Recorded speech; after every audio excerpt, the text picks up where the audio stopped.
Siang dan salam sejahtera untuk kita semua. Perkenalkan, nama saya Elizabeth Sianipar. Saya seorang guru pendidikan agama Katolik di SD Negeri 100716 Batu Horing.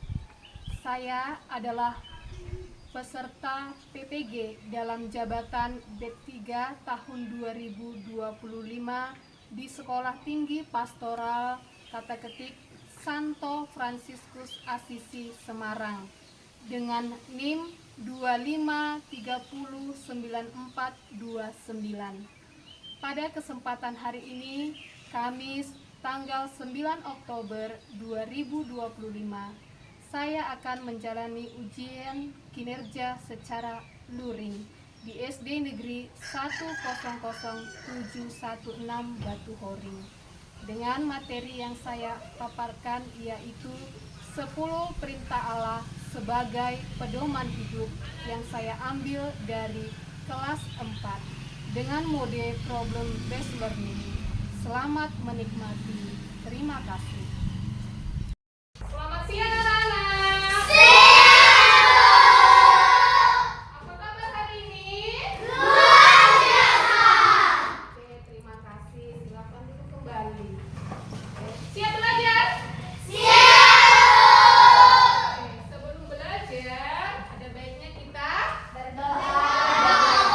Kita berdoa. Semua sehat ini ya? Sehat. Kita berdoa dulu. Kita ambil sikap berdoa. Kita tandai diri kita dengan tanda kemenangan Kristus. Dalam nama Bapa dan Putra dan Roh Kudus. Amin. Allah Bapa yang penuh cinta kasih, pada pagi hari ini kami mengucap syukur atas rahmat dan kasih-Mu karena kami dapat berkumpul di sekolah kami tercinta ini. Kami ingin belajar bersama pada hari ini. Kiranya Engkau memberkati kami, menguatkan kami.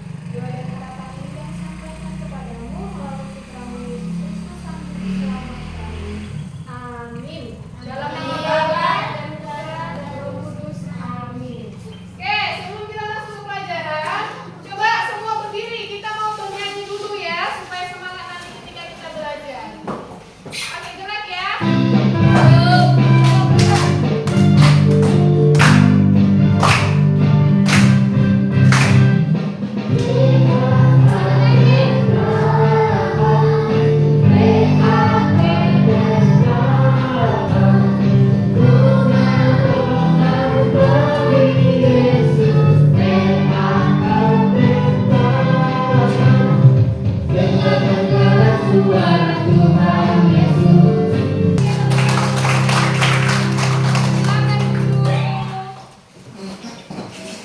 Hari ini ada yang absen? Semua hadir? Oke, semua hadir ya. Oke. Lalu kita sudah belajar mengenai kerjasama. Ya, minggu lalu kita sudah bahas bagaimana cara bekerja sama yang baik antara kita dengan teman kita di sekolah, di keluarga, di masyarakat. Nah, Ibu, hari ini kita mau belajar tentang 10 firman Allah sebagai pedoman hidup. Ya, 10 firman Allah sebagai pedoman hidup.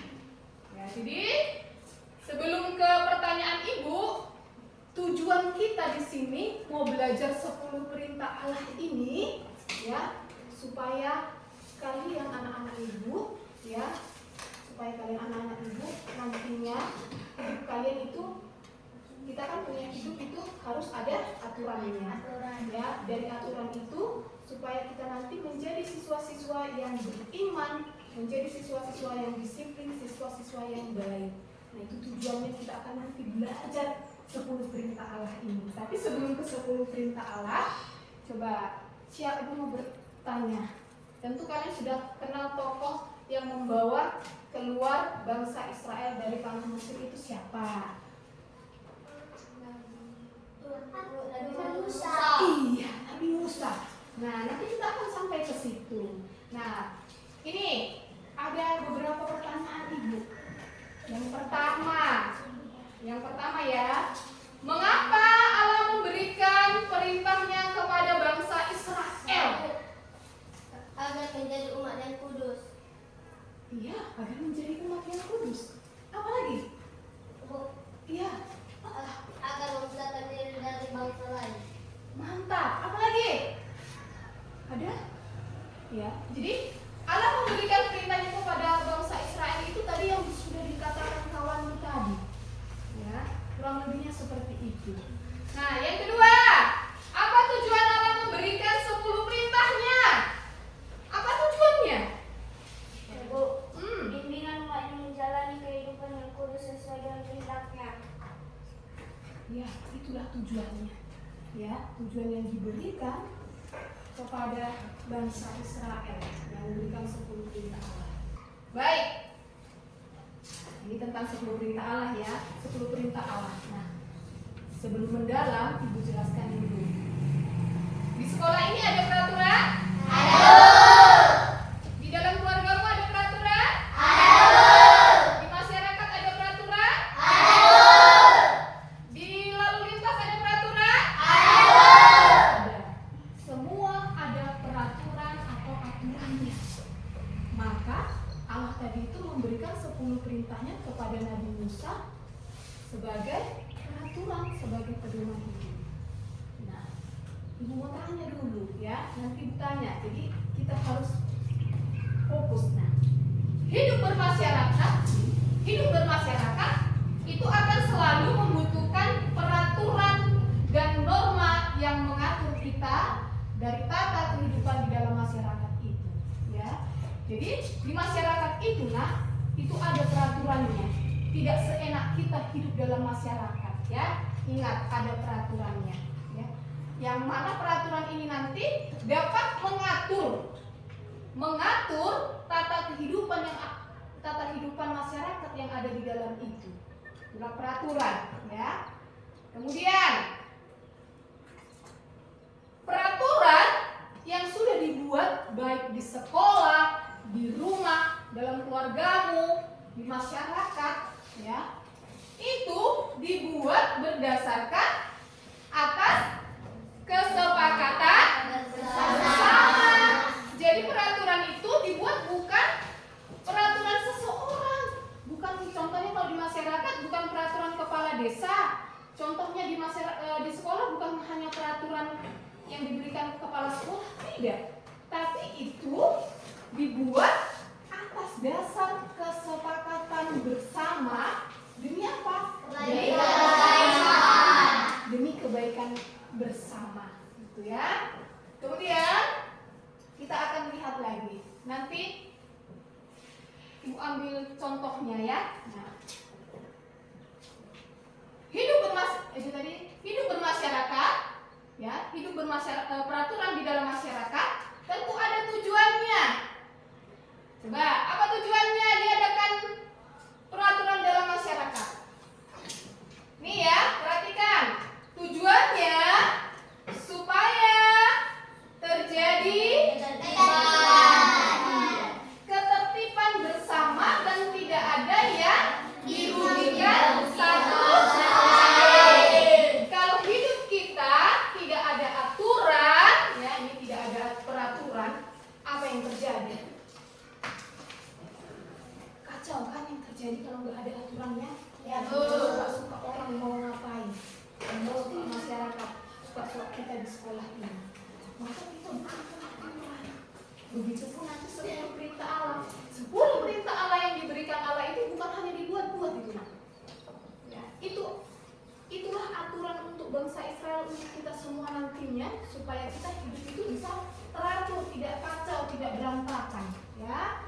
Nah, kita sekarang akan masuk kepada Musa yang Allah memberikan 10 perintahnya kepada Musa, dan Musa memberikan perintah Allah kepada bangsa Israel. Siapa yang bawa kitab suci? Semua bawa kitab suci? Kita bacalah dulu kitab suci kita ini. Kita buka kitab Keluaran. Ya, perjanjian lama atau baru? Perjanjian lama. Kitab Keluaran 20. Lihat di situ Keluaran 20. Kemudian lihat ayat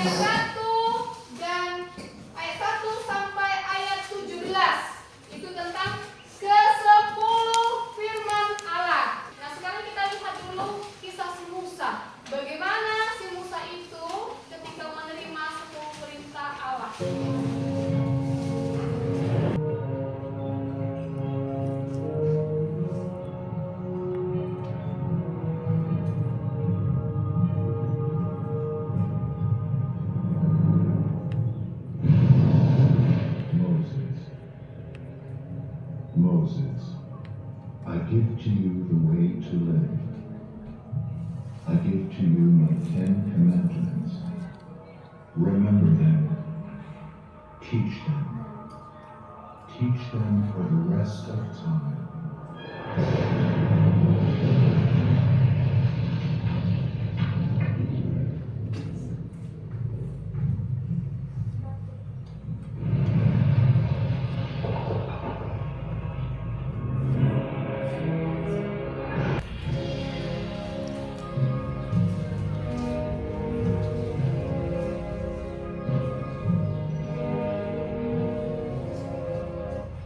Baik, itu tadi kisah tentang Nabi Musa menerima perintah Allah. Di mana diterima 10 perintah Allah itu tadi? Di mana? Ya, di Gunung Sinai. Dalam bentuk apa itu tadi diberikan yang 10 itu tadi? Dalam bentuk 2 loh. Di dalam 2 loh batu itulah tertulis 10 perintah. Nah, apa sih janji Allah itu kepada bangsa Israel? Nih, ada janjinya. Coba baca yang pertama.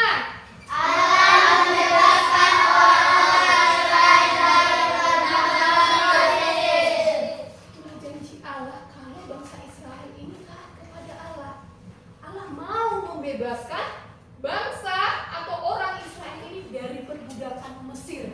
Buktinya si Musa membawa keluar bangsa Israel dari tanah Mesir.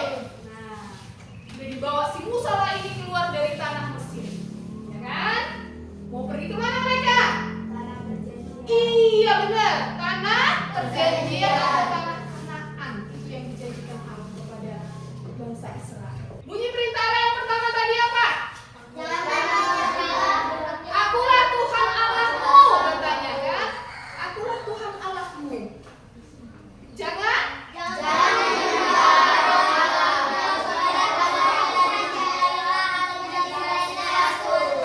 Iya. Banyak dulu bangsa Israel itu orang-orang yang dulu tidak percaya kepada Allah, menyembah Allah lain, menyembah dewa. Allah tidak mau itu terjadi. Allah maunya apa? Nih, cintailah aku lebih dari segala sesuatu. Allah itu ternyata kita diminta Allah itu ternyata untuk mencintai Allah saja. Ya. Jangan ada Allah lain daripada aku. Cukup Allah kita yang kita sembah. Yang nomor 2 apa? Ya, di perintah Allah yang kedua ini mengundang keimanan yang benar kepada Allah dan tidak menggunakan nama Allah dengan sembarangan. Kita tidak boleh menggunakan nama Allah kita dengan sembarangan. Hati-hati, ya. Jadi tidak boleh. Harus hormat kita. Yang ketiga apa? Kuduskanlah hari Tuhan, hari Minggu. Kita dilarang untuk melakukan kecuali beribadah, berdoa. Jangan hari Minggu ini kamu gunakan, nanti anak-anak ibu gunakan untuk bekerja. Nggak boleh, karena mulai dari hari Senin sampai Sabtu kita sudah beraktivitas bekerja. Nah, Tuhan minta hari Minggu ini anak-anak ibu harus Yang keempat, kenapa kita disuruh menghormati ibu dan bapak kita? Karena mereka adalah wakil Tuhan yang kelihatan. Mereka yang sudah membesarkan kita, ibu yang sudah melahirkan kita, ayah yang sudah menjaga kita. Maka kita sebagai anak harus bisa menghormati. Bukan hanya orang tua kita saja. Kalau kita bertemu nanti di jalan dengan orang tua teman kita, kita juga harus harus hormat, ya. Tapi bukan hormat begini ya, tapi hormat dengan tutur kata yang baik, perilaku yang baik, yang sopan, gitu ya. Oke, yang kelima, kita dilarang membunuh sesama mengeluarkan nyawa ini siapa? Tuhan. Maka yang berhak juga Tuhan. Kita tidak berhak mengambil nyawa seseorang, tidak boleh membunuh, ya. Oke, lanjut. Yang berikutnya, Jangan berzina. jangan berzina. Ini menekankan rancangan ilahi akan pernikahan sebagai penyatuan laki-laki dan perempuan. Yang berikutnya, jangan mencuri. Nah, mencuri itu apa sih artinya? Mengambil, tanpa permisi. Kamu ambil barang orang lain, milik orang lain, nggak boleh. Nanti Tuhan marah. Nah, yang berikutnya apa? Iya, ini bersaksi dusta. Ini nggak boleh kita berbohong, mengatakan yang tidak benar tentang teman kita. Nggak boleh, ya. Ya, memfitnah teman kita nggak boleh. Yang berikutnya apa? Iya, ini melarang hasrat tidak adil terhadap orang lain. Yang berikutnya,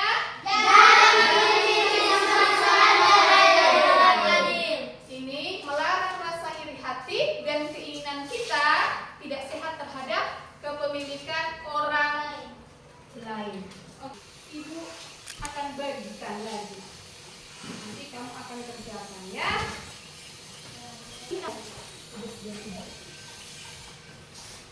Tadi kan udah kita sebutkan 1 sampai 10. Anak-anak ibu menjodohkan mana perintah yang pertama, tarik garisnya.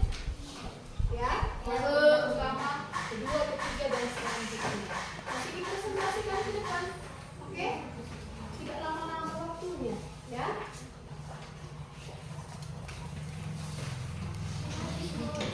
Ya, tarik, iya. Satu. Ya, kelompok 1, silakan. Hai teman-teman, kami dari kelompok 1 ini mempresentasikan Ya. 10 perintah Allah. Nomor 1, Lihat, sebentar, lihat ya. Lihat dan dengarkan apa yang dikatakan kawanmu. Pasti yaitu 10 perintah Allah 1 sampai 10. Kalau salah nanti, nah ini ya. Dengarkan, ayo silakan Ervin. 10 perintah Allah. Nomor 1, Akulah Tuhan Allahmu, jangan menyembah berhala. Berbaktilah kepadaku saja dan cintailah aku lebih dari segala sesuatu. Nomor 2, jangan menyebut nama Tuhan Allahmu secara tidak hormat. Nomor 3, urutkanlah hari tua. Nomor 4, hormatilah ibu bapamu. Nomor 5, jangan membunuh. Nomor 6, jangan berzina. Nomor 7, jangan mencuri. Nomor 8, jangan bersaksi dusta tentang sesamamu. Nomor 9, jangan mengingini istri sesamamu. Nomor 10, jangan mengingini milik sesamamu secara tidak adil. Oke. Demikian hasil diskusi kali ini. Adakah yang mau bertanya? Ayo teman-teman, siapa yang bertanya? Kira-kira pas nggak yang mereka kerjakan? Dari kelompok 2, Amos, apa yang mau tanyakan aku?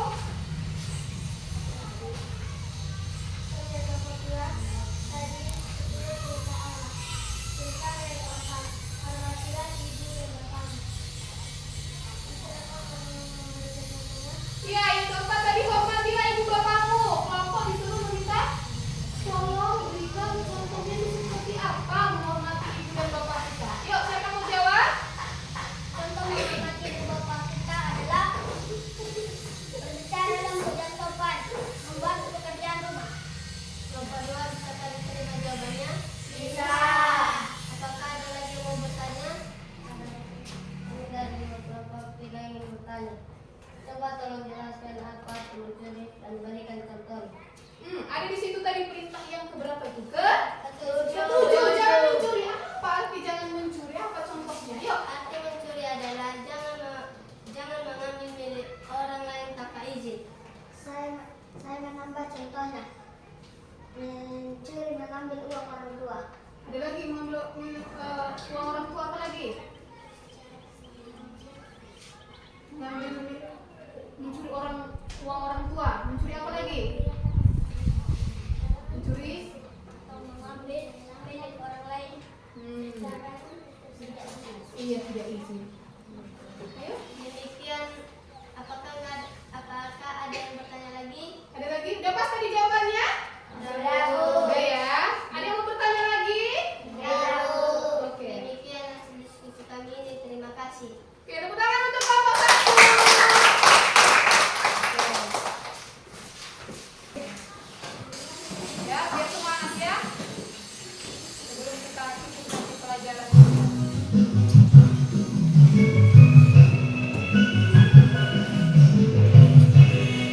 Konsentrasi ya.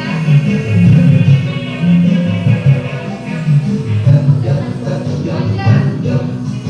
Pendek, pendek, pendek. Panjang. Tanggap, tanggap, tanggap. Tangguh, tangguh, tangguh. Panjang, pendek, tanggap, tangguh. Panjang, pendek, tanggap, pendek, tanggap, tangguh. Perhatikan ya, jangan salah. Panjang, panjang, panjang. Pendek. Pendek, pendek, pendek. Tanggap, tanggap, tanggap. Tangguh, tangguh, tangguh. Perhatikan kata Panjang, pendek, tanggap, tangguh. Panjang, pendek, tanggap, pendek, tanggap, tangguh. Apa dari olahragannya? Kita ambil kesimpulan atau kita tutup materi kita ini. Yang pertama itu manusia kita hidup bersama itu untuk saling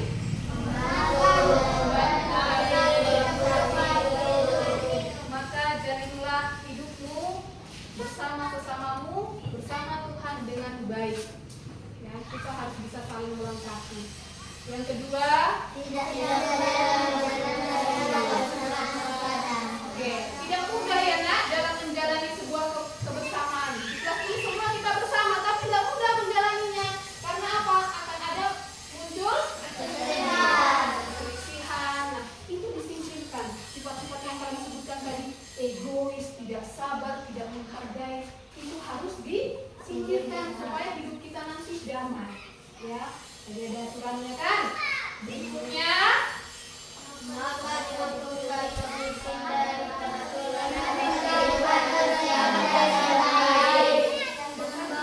butuh pemimpin di kelas ini, butuh wali kelas, butuh di sekolah ini kepala sekolah, butuh ketua kelas supaya apa? Supaya dapat memimpin. Dan peraturan tadi yang sudah kita sepakati, yang sudah kita buat dapat terlaksana dengan baik. Nah, ibu bacakan, nanti kamu renungkan dalam hati kamu dan juga anak-anakku sekalian ya. Yang pertama, apakah aku selalu mematuhi tata tertib yang ada? Kita renungkan, kita refleksikan ya nak ya. Apakah aku selalu mematuhi tata tertib yang ada?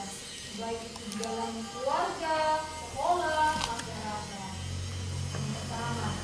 Yang kedua, apa manfaat dari sikap patuh atau disiplin terhadap berbagai aturan? Apa manfaatnya bagi kita kalau kita sudah patuh dan disiplin?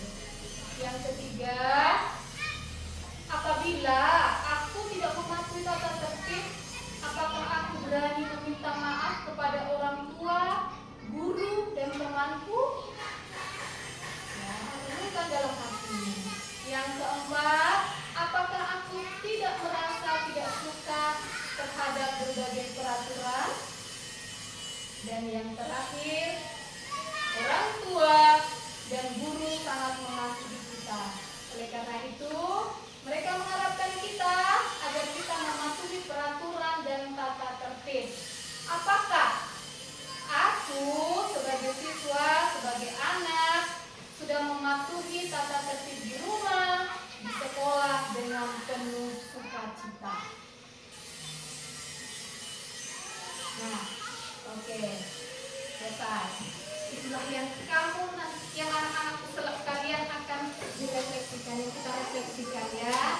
Nah, yang kelima ini. Baik, sampai di sini pertemuan kita. Untuk berikutnya PR di rumah, buka bukumu halaman, kerjakan nanti di rumah ya. Lihat bukunya, halaman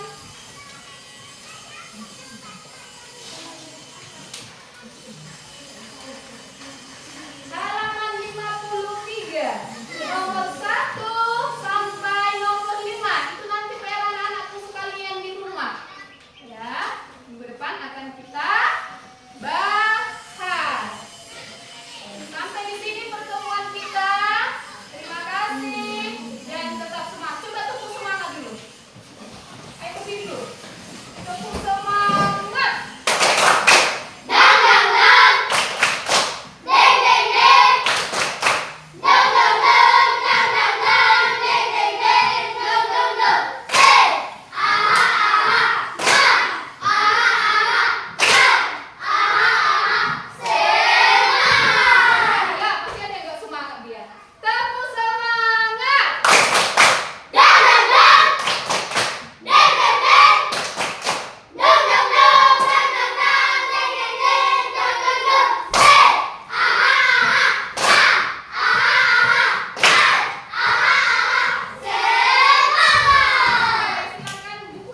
dan kami dapat mempraktekkannya, melaksanakannya bagi kehidupan kami. Sertai kami pada hari ini, seluruhnya kami serahkan ke dalam tangan pengasih-Mu.